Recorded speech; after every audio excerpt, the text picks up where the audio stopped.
Poluição sonora, direito e meio ambiente. Para dar início ao tema, far-se-á necessário conceituar poluição sonora.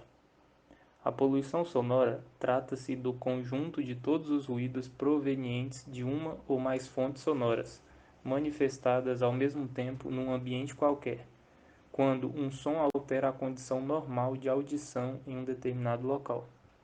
Apesar de não se acumular no meio ambiente, como outros tipos de poluição, pode causar sérios danos aos seres humanos. Diferenciação entre som e ruído. Para uma melhor compreensão sobre a poluição sonora, far-se-á necessário diferenciar som de ruído. O som é a sensação auditiva, definida como a onda mecânica que se propaga em algum meio. Já o ruído é um barulho, um som não desejado que, em geral, causa desconforto aos ouvintes. Medição do nível de som por meio da escala decibéis. Para medir o nível do som é usado a escala de decibéis. Escala esta que consiste em indicar a pressão do som, traduzida em dB.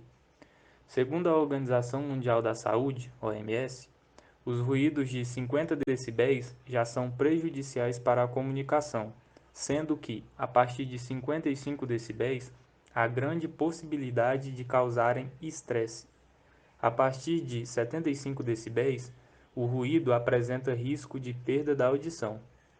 Outros efeitos negativos da poluição sonora são insônia, dor de cabeça, depressão, perda de memória e surdez. Poluição sonora no meio ambiente.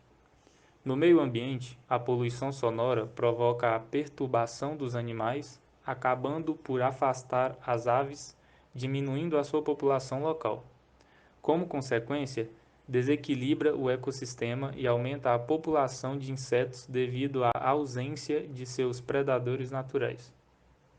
Fontes de poluição sonora. Como fontes de poluição sonora, podemos citar bares, casas noturnas, aeroportos, veículos e eletrodomésticos.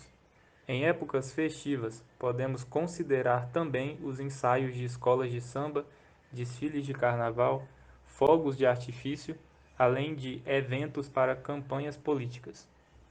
Disposições legais sobre a poluição sonora. Ainda não há legislação federal que regulamente, de maneira específica, a emissão de sons. Porém, o CONAMA, em 1990, ele validou a NR 10.152 da Associação Brasileira de Normas Técnicas, ABNT, que dispõe sobre a avaliação de ruídos em áreas habitadas. Essa norma ela estabelece também, em seu inciso 1º, que a emissão de ruídos em decorrência de quaisquer atividades industriais, comerciais, sociais ou recreativas, inclusive as de propaganda política, obedecerá, no interesse da saúde, do sossego público, aos padrões, critérios e diretrizes estabelecidos nesta resolução, Associação Brasileira de Normas Técnicas de 1987. Outras normas editadas pelo CONAMA também regulamentam o controle de ruídos, entre elas aqueles ruídos produzidos por indústrias, eletrodomésticos e veículos automotores. De acordo com a Lei das Contravenções Penais, no artigo 42, o artigo 42 diz: perturbar alguém o trabalho ou o sossego alheio, em seu inciso 1º, com gritaria ou algazarra, inciso 2º, exercendo profissão incômoda ou ruidosa em desacordo com as prescrições legais, inciso 3º, abusando de instrumentos sonoros ou sinais acústicos, e inciso 4º, provocando ou não procurando impedir barulho produzido por animal de quem tem a guarda.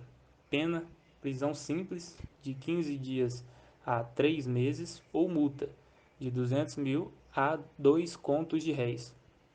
Percebe-se dessa forma que a poluição sonora ela poderá ser punida pelas disposições legais vigentes, ao que se aplica, por exemplo, às festas particulares em regiões residenciais, a ruídos de música ou conversa em hotéis e condomínios, em geral após as 22 horas.